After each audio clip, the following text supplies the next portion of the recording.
भद्रं कर्णेभिः शृणुयाम देवाः।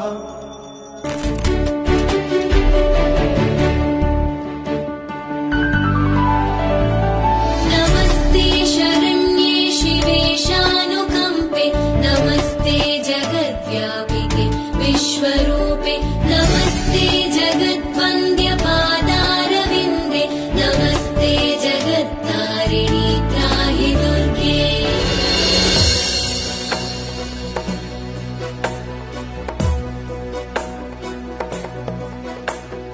अविरलगण्डगलन्मदमेधुरमत्तमतङ्गजराजपते, त्रिभुवनभूषण भूतकलानिधि रूपपयोनिधि राजसुते, अयि सुदती जनला